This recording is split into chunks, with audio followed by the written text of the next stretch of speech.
name is George Emile Irani. I am a Lebanese American. I did my PhD work in California, University of Southern California. And I taught all over the place in the United States of America, of which I'm a citizen. Then I taught in the Masters in Conflict Analysis and Management program at Royal Roads University in Victoria, Canada. Then I went to Spain, Madrid, and I was director for Middle East and Africa for the Centro de Toledo para la Paz, Toledo Center for Peace. And for the last 10 years almost, I've been associate professor in international relations at the American University of Kuwait.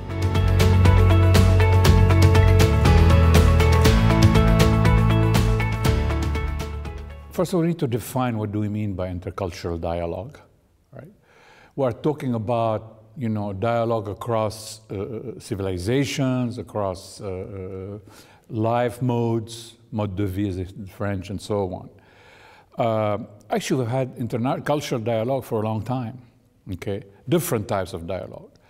And I think the most important reality here is to always bring into picture the issue of power.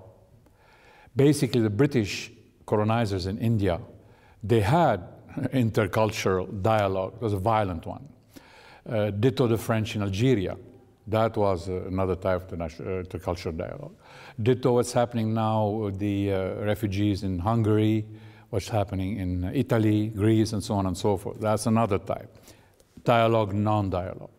So that's basically, this is the, Trump and his wall is a type of intercultural dialogue, if you want to put it that way. What does it mean to me? I think that I define myself as a Islamized Jewish Catholic. I'm going to say it this afternoon. What do I mean by that? Islamized because I was born and lived in Lebanon until the age of 17 in a Christian family. I went to school with my Muslim brothers and sister.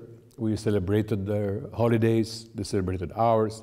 So that's Islam. And I studied the history and the literature. Most of the poets we studied, in addition to the Christian poets, Khalil Gibran and so on, Muslim poets. Jewish, because we are all Jews, all the way back to our Avraham Avinu, as they say in Hebrew, our father Abraham. Catholic, because I came from a Catholic family. I'm a relaxed Catholic, actually relapsed, okay? I think this Pope is a very good one, Francis. But I think any religion that you hierarchize, institutionalize, you destroy it, basically. So I like Buddhism.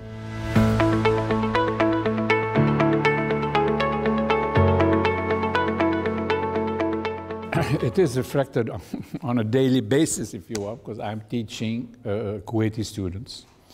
We have 2,400 students at the American University of Kuwait, 10 years old university, 14 years old, actually. And basically, I have a dialogue with them on a daily basis when I see them, where we talk about many things, okay?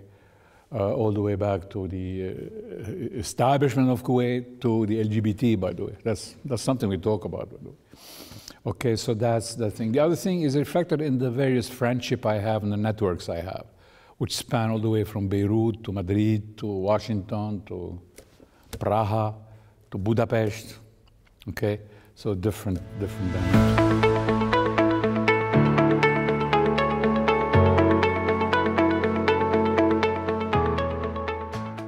I think this whole issue about mediation, transformation, overcoming intercultural, this is mostly Western-based. And I say this in my chapters and articles and so on. There's this, if you want, I call it anxiety, paranoia, that we need to bring peace, we need to create, dialogue and harmony and peace and reconciliation between all these people that are killing each other. While we forget, my friend, I'm going to be blunt here, we forget that Europe until 1945, when the US Marines entered Normandy, Europeans were killing each other. And they would be today probably under Hitler if the Americans didn't come. And I say it proud of that. That's number one. Number two, Europeans forget the 30 Years' War, the war of religion, and the results of that. Then they say, oh, look at these Arabs and Muslims killing each other and so on. We forget about all the fanaticism during the 30 Years' War. So we have to keep that in mind. We have to keep that also in mind, Abu Ghraib, what happened in Iraq. We have to keep in mind Guantanamo.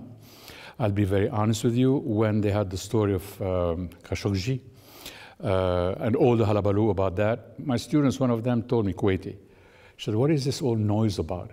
We have today prisoners in Guantanamo Bay. They have no rights at all. How come no one's saying anything about that? So this is basically where I come from, okay? So in my professional work, I'm an educator. And I tell my students that I'm not their babysitter, but I'm their guide by the side.